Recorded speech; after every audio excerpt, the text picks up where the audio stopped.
Hey everyone, this is Motzi. This is just a quick reminder that the martial law and the crimes of the Marcoses segment has been moved to the end of the episode. This is also to let you know that coming up, you'll be hearing a promo from our friends at the Night Post podcast. The Night Post is an audio drama podcast about the conscripted couriers of a city at odds with the ancient arcane frontier that surrounds it. What begins as Milo's search for his missing husband becomes the couriers' journey to save themselves and uncover the secrets of the organization that chose them. Go check them out on Spotify, Apple Podcasts, and wherever else you can find podcasts.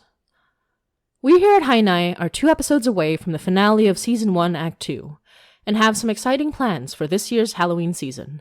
So stay tuned, and make sure to follow us on our socials for updates. And if you haven't already, head on over to hainaipod.com, our new-ish website, for more information on how to support our podcast, as well as links to our socials, our online merch store, etc.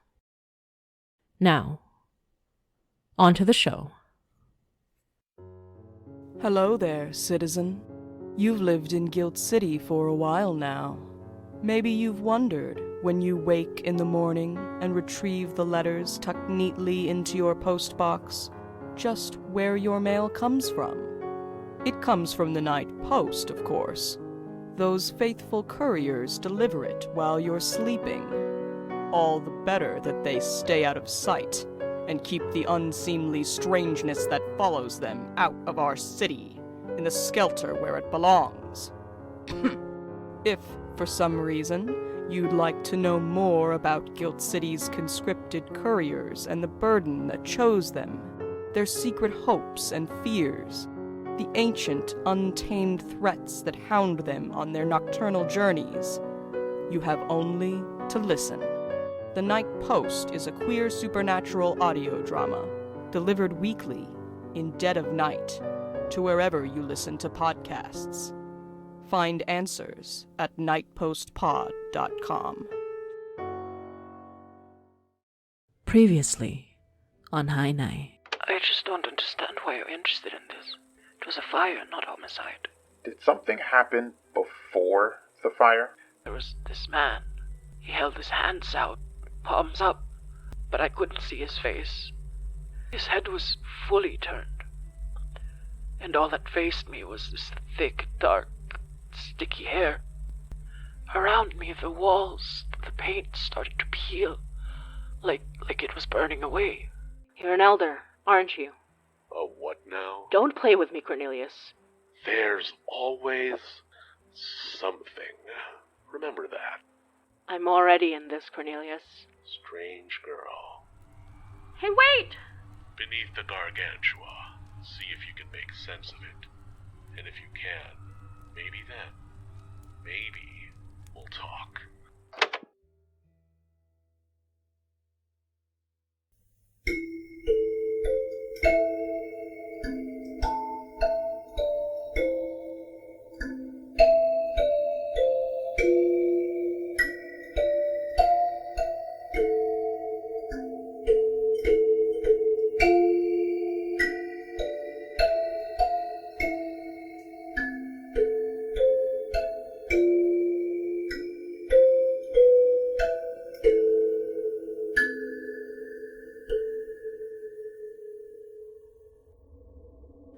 You're listening to Hainai by Motzi Dapul.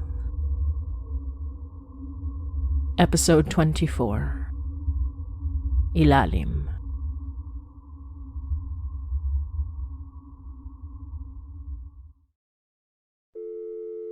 You sure you guys don't need backup? You know I'm all for a bit of civil disobedience, but there's a lot of non-supernatural dangers to going down a G-damn drain pipe without knowing exactly what's down there. Well, at least if something happens, you'll know where to come get us. Win-win. Not funny. I wasn't trying to be funny. I'll feel safer knowing someone knows where we are, in case something happens. But hey, I've got Mary and Laura. We'll be watching each other's backs.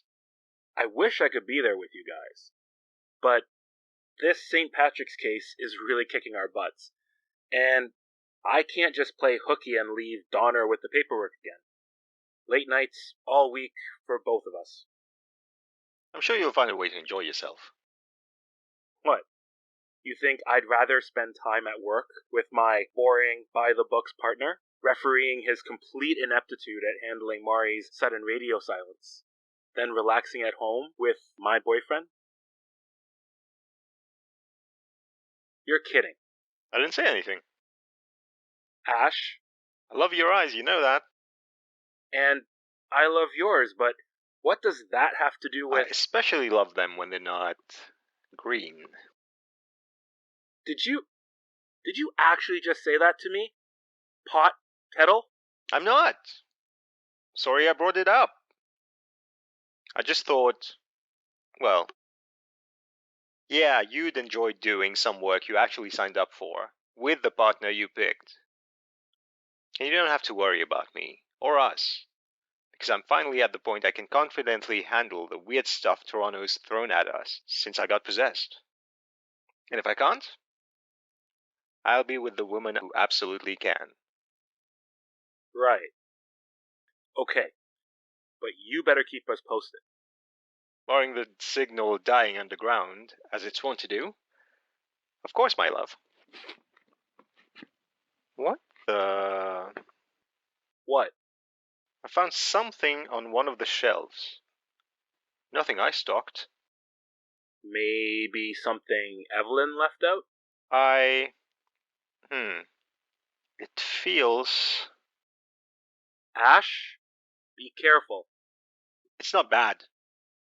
But it's weird. I'll show it to Mary when we meet up. What is it? It looks like a porcelain eye. Like... for dolls? And it feels like... an elder's magic.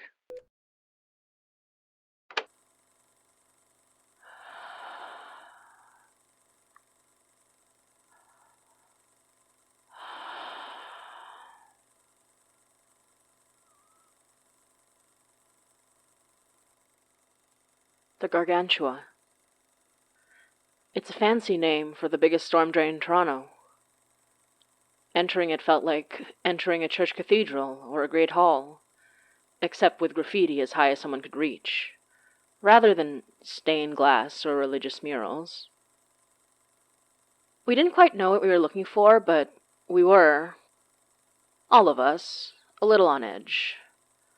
Not because we might run into an elder or a trap, though don't worry. We were watching out for that.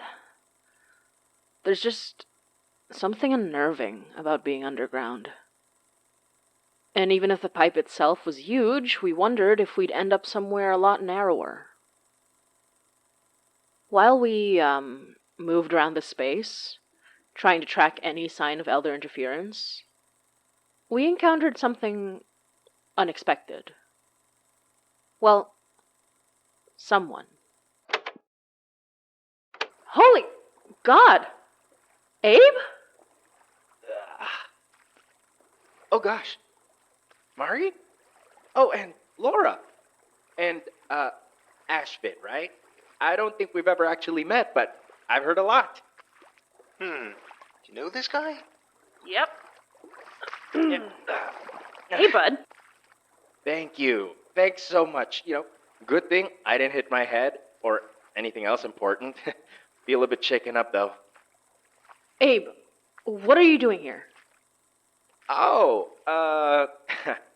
I'm getting some B-roll for a horror vlog thing.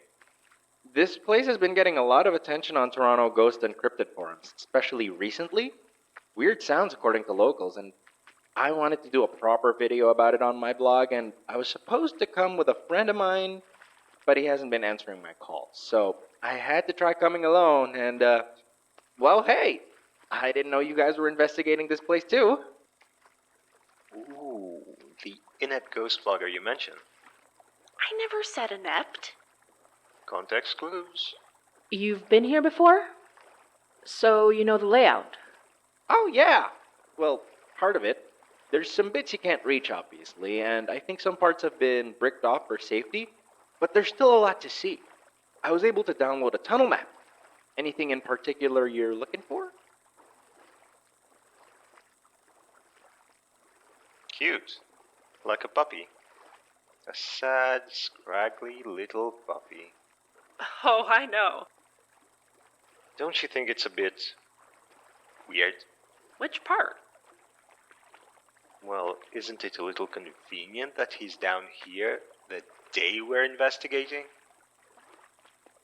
Well, weird, yeah. But it doesn't have to be bad weird. Abe's a good guy, but I figure he's just really, really unlucky. Like I was. But keep an eye out either way.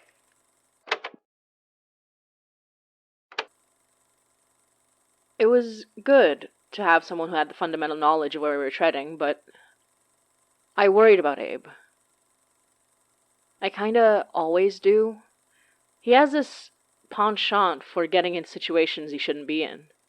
I mean, I guess we all kinda do, but he doesn't quite have the, arsenal that we do. I like him. Running into him isn't a bad thing, but the locale wasn't exactly giving confidence. But I will say, his help was invaluable. Because if it wasn't for him, we never would have noticed. Whoa. What? Hey, Ghost Hunter. How updated are these maps you pulled up? Well, a couple of years old, but not that old. 2016, I think. Why? Does this wall look like it was put up in 2016? Oh, dang it. Give me a sec. Dealer. Creepy. Didn't know it could do that. Do what? Blink. Mary wears an eye around her neck. I thought it was just a matter of time before it started blinking at us. Yeah? What's yours gonna do? You're asking what Hanuman, tearing his chest open to reveal Lord Ram's name written inside, is going to do? You know what? Pretend I didn't ask. If he does anything, I'll have to apologize to my family for not being religious enough. Come on, guys. Come where? Right through here. Through the wall? Mm-hmm. Okay then. Is it okay to say that this is, like, really cool? Because it's really cool. It's just like a movie. Hopefully not a horror movie. Watch your step. Oh, Lord, but that is a drop. Oh, yeah. It's a bit of a complex system, but there should be a way down right over there. A ladder. Are we really doing this? Someone was trying to hide this place for a reason. Come on.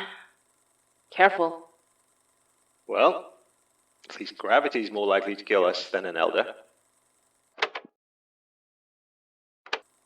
It wasn't exactly easy going down, but the descent was a lot shorter than we anticipated. We found another system of tunnels, much older than the ones we came from. Brickwork that looked like it belonged in Old Toronto. We figured we were on the right track. I could feel elder magic, and it gave me a little bit of a headache, but it was this low-level buzz, nothing too crazy. We were going by flashlight, and thankfully, we didn't spend too much time groping around in the dark. But the deeper we went, the more unsettled I felt, wondering why Cornelius, if that is his real name, sent us there.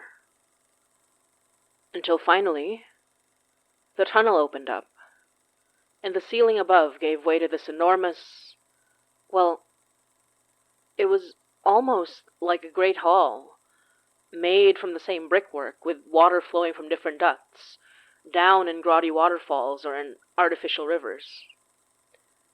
And in the center, there was this strange, round dome, built sturdy, but of an entirely different material. It took up nearly all the space, big enough to fit multiple people, and we could see a viable entrance, this half-circle hole protruding from the ground. It was strange. It looked old, and the dust settled on it the same way as it did the rest of the place, but, I don't know if it had been built there. It was almost like, like in a video game, when something clips through the ground. That's what it looked like, even as solid and as real as it was. Like someone had dropped something way too big in this space that didn't belong there, and it had adhered to the brick. We entered a dome and found a body. More bones than anything. We were, all of us, a little too used to the sight of horrors. Well, except maybe Abe, though he's seen his fair share. It seemed like he was making a valiant effort not to get sick all over the floor, but it's not like we would have blamed him. The skeleton was small, with long black hair, and the scraps of clothing that had been left drape over it looked like a dress. A young-ish, or small woman, maybe even a teenager. Clearly, she'd been long dead, but it was still unnerving to think about how she got down here. And what killed her.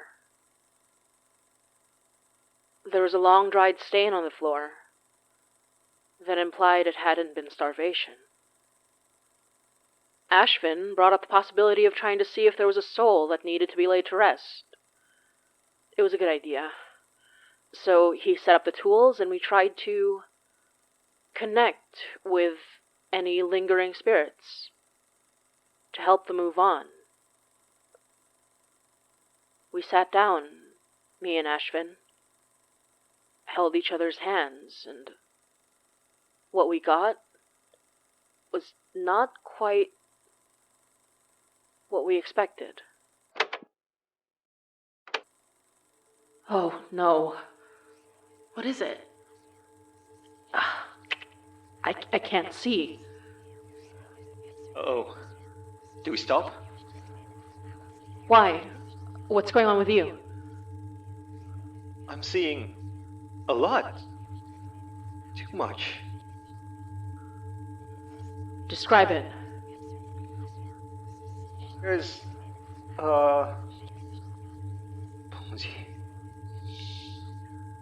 There's a young girl. She's bleeding from the throat. The blood's bubbling from her mouth, her neck. Her spirit was here. She was enraged. Her dreams were shattered. She wanted to make them pay, but... Ashvin, don't let go. What else do you see? Oh my god. They're both... Yeah, I see it. Two hands. With fine cufflinks. The third. A red hand. Plucking her spirit from this place. Taking it somewhere. I don't know where. A man adjusting his fine suit. The whistling. But something happened before that. What happened before that? Find it. Find the thread. Follow it. A throat. When it was cut. The world was cut too. Souls rushing out to the other side, but they were, all of them, taken. He took them. This is where he took them, and the machine. But he tried again, and again.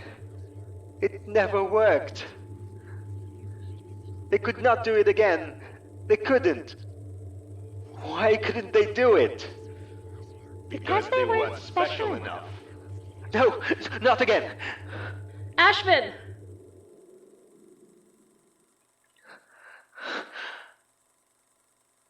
Sorry. I'm sorry. I didn't mean to let go. It's fine. It's okay. Are you okay? I was just on edge.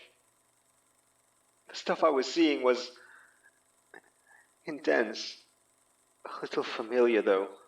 Yeah, that was definitely the benefactor's work. Even if I didn't see, from what you described, well, hey, would you let me see? How so? Come here, just press your forehead to mine and close your eyes.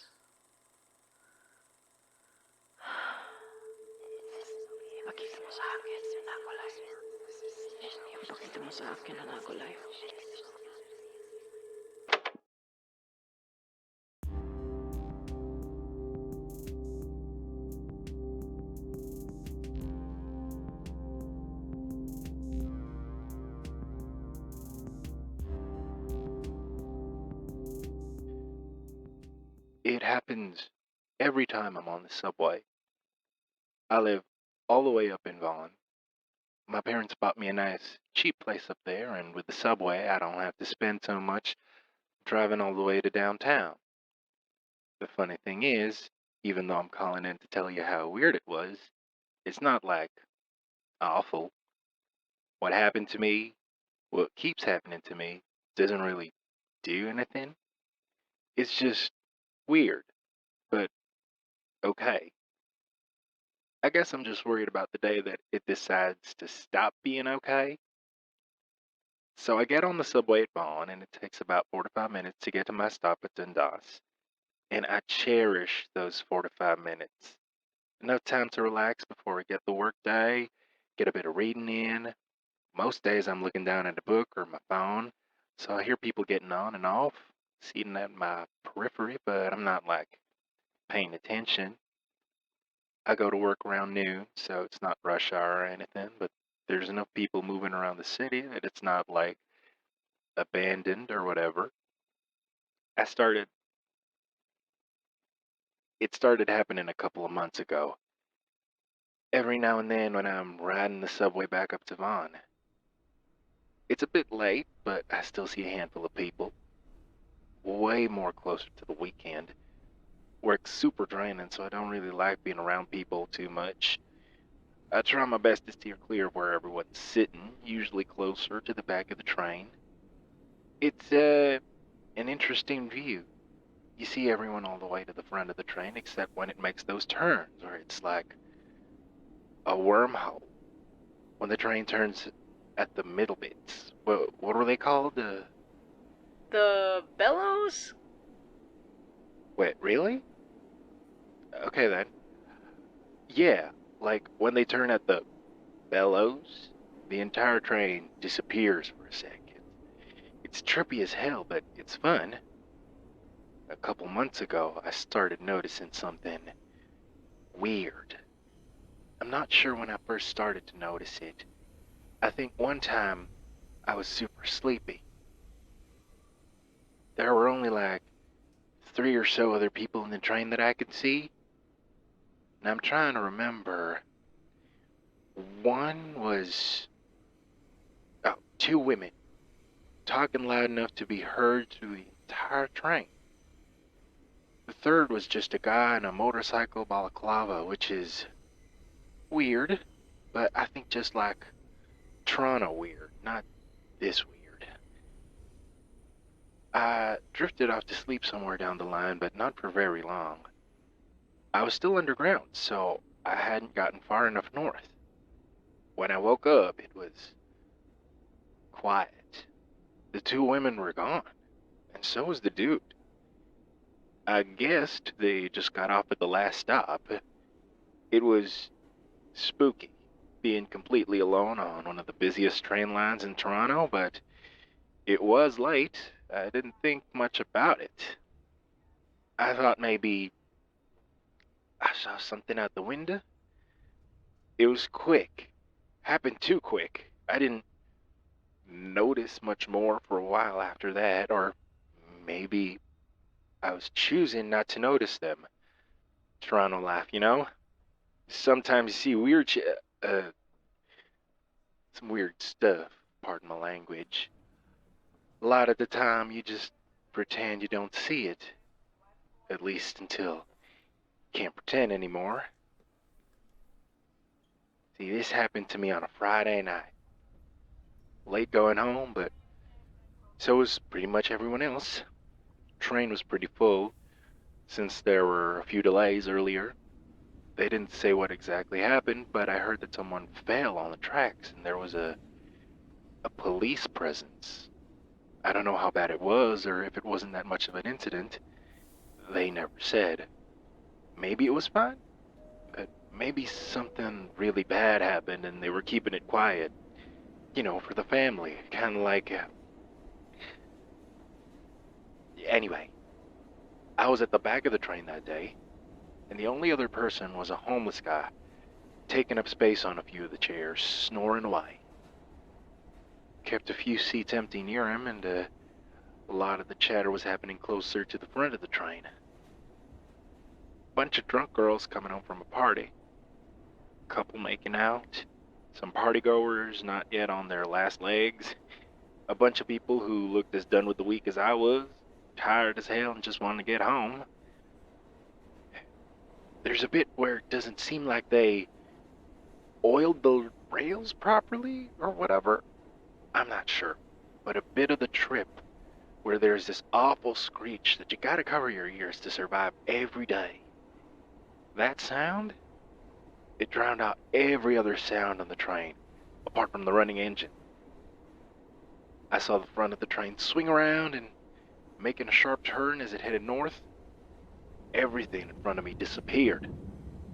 The screeching stopped exactly the moment the train swung back. And they were all gone. Just gone. Everyone but the man sleeping beside me. All I could hear was the rumbling of the train. I was terrified, but I waited to get off at the next stop. It was supposed to come up within a minute. But then, 5 minutes passed before I realized the next stop wouldn't come. I wasn't sure if I was supposed to try hitting the emergency brake or something. It didn't seem like a normal problem. I don't know what the consensus is on saying this, but I do actually believe in the supernatural. Like, obviously I need at least some proof, and I do accept logical answers to things, and I don't believe every single story, but especially when they're obvious hoaxes, but I'm not an idiot. When weird stuff happens and it doesn't make sense, I'm not going to waste time pretending it isn't weird. It made no sense that the train was still running as fast as always without passing a single stop. It made no sense that all the people on board would just disappear. All but one. I reached over to wake the homeless man up, but he was already awake. He stood up, and I noticed he was a lot taller than I thought at full height. He almost reached the ceiling, and his eyes were... Well, I felt like I could see them in the dark if it got to that. He didn't look confused. It was like he knew what was going on. I was going to ask him, well, I guess I was going to demand to know what was going on. I don't know, maybe that would have been a bad idea. Like, if I made him mad, would I have made things worse? I didn't get a chance anyway. Out the window, I thought I saw something crawling across the window. The most I saw was these long fingers. I couldn't tell, not from the reflection of light from inside the train, but there was definitely something there. I tried to angle my head and see what I could. There was something pale, white, and thin, just visible against the glass near the top. I thought maybe I saw a little red before it moved away, out of sight. And above the rumble of the train, I could hear scratching from above us. And the man raised his hand and lay a palm flat on the ceiling. And then I heard this roar. And outside the window, I saw fire rushing past. The man beside me had both hands up now. He was muttering something. I couldn't tell what, but he started walking to the front. I was frozen. Couldn't move from my seat, and I didn't know if it was out of fear or... He looked at me with these strange, piercing cold eyes, and he said, "Don't worry." That train made another turn, and the man disappeared from view. And then the rest of the train swung back, and suddenly, noise again. And I could see everyone in front of me all the way to the front. Everyone who disappeared was back, like they never left. Everyone except the homeless man.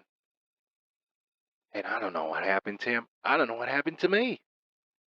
The next stop finally came, and the entire thing happened between train stops, and nobody seemed to notice. I did try to drive down to Toronto for work after that, but after a while it stopped being worth it. I mean, $4-ish for the full trip, and it's faster at rush hour? Come on. So, I started taking the train again. Did the weird stuff stop then? No. I tried to stay closer to the middle, but even then, people disappear when the train makes the turn. People beside me don't even seem to notice, but for the most part, I try not to end up alone. And then eventually the next stop just comes. And I don't really know why it happens just to me and that one homeless guy, but I haven't seen him since. I don't know what happened to him, but I tried to do what he said that day. I try not to worry. It's been months. It's become part of my routine, and I don't think that anything's about to change. I just wanted to tell this story in case something does. Then at least someone will know where I went.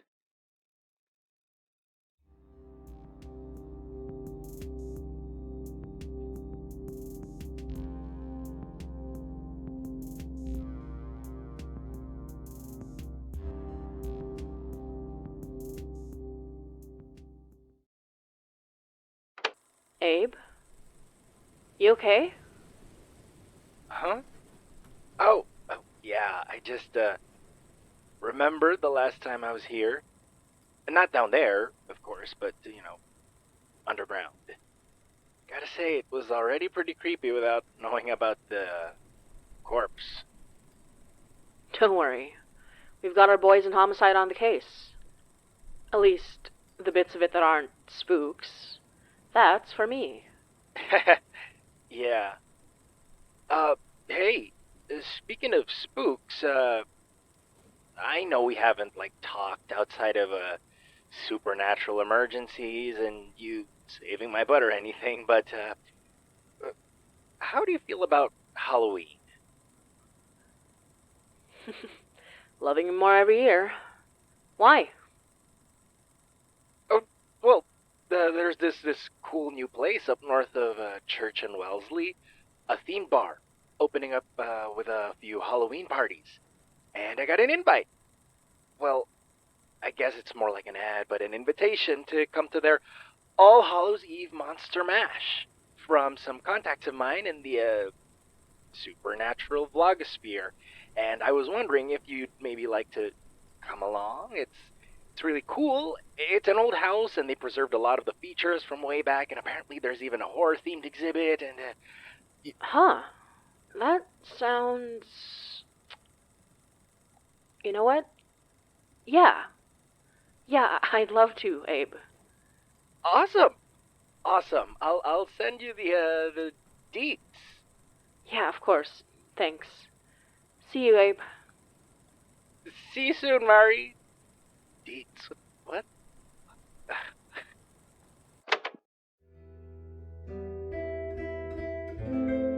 You're listening to Hainai by Motsi Dapul.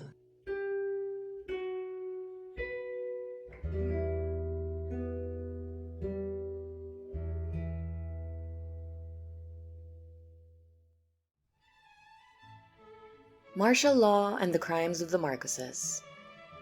On August 31, 1977, at the height of martial law, the daughter of dictator Ferdinand Marcos, Aimee Marcos, was a speaker as the director of the Kabataang Barangay or National Youth Council at a forum held at the Pamantasang Lungsod ng Maynila.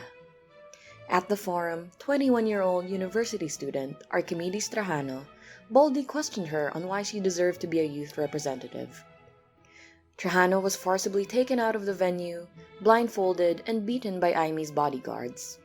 It was the last time he was seen alive. On September 2, 1977, Trajano's body was found on the road with evidence of torture and abuse. A Hawaii court ordered Aimee to pay the family of Trajano $4.16 million in damages. However, a Philippine Supreme Court ruling in 2006 blocked the payment on the grounds that a lower court sheriff was not diligent enough in serving the summons on Aimee personally, voiding the court's enforcement of the payment. Suspicious and convenient for the Marcos family. Archimedes Trajano may have passed, but he will never be forgotten. He is just one of the thousands of cases of oppression on free speech instilled during the martial law era. Today, as the Marcoses and their allies find their way back to power, this oppression has begun to rear its corrupt head once more. Walden Bello, 2022 vice presidential candidate, former congressman, academic, and staunch activist and critic of the Duterte and Marcos administration, was arrested on August 8, 2022 for allegations of cyber libel. The allegations were made by Jeffrey Tupas, former information officer for Vice President Sara Duterte. This can set a precedent that would enable the Marcos Duterte administration to relentlessly target any of their critics. However, the people have not forgotten, and they will continue to fight. This was Martial Law and the Crimes of the Marcoses, crimes which are unfortunately still ongoing.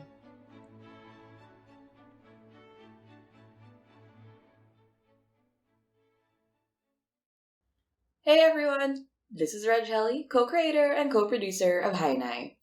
Hainai is a podcast produced by Motsi Dapul, Yoi Halago, and me, and licensed under a Creative Commons Attribution, Non-Commercial, Share-alike 4.0 International License.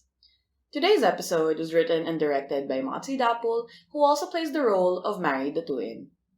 The role of Murphy was played by Edward Boxler, the role of Laura was played by Abigail Rhodes, the role of Ashvin was played by Adil R., the roles of Abe and Cal were played by Matt Gador, and the role of DJ was played by Yoi Halago. To help support the production of Hainai, you can buy us a milk tea at coffee or subscribe to our Coffee Gold at coffee.com/HainaiPod. That's ko-fi.com/HainaiPod. Or you can subscribe to our Patreon at patreon.com/HainaiPod. Speaking of Patreon, shout out once again to all our patrons, Billy Atienza, Victoria Goodwin, Nicole, Burley Forty, Sinadone, Cecil, Rhea, Malaya Light, Robbie, Rebecca Mad Gastronomer, Discmonde, Jordanos Belete, Heather Blair, and our latest one, Jessica Heng. You guys are rock stars. Thank you so much for helping us make Hainai possible. Anyway, don't forget to check out official Hainai merchandise on our Redbubble store at redbubble.com/people/HainaiPod. Hainai is available on Podbean, YouTube, Spotify, and Apple Podcasts. We're aiming to reach 1,000 YouTube subscribers by the end of the year, so it would really mean a lot if you hit that subscribe button on youtube.com/HiNiPod. Check out our channel for a monthly special live stream with the creators too, where you get to watch us get up to some shenanigans, like some wacky stories, like that time I had to deliver a baby even though I had no idea how.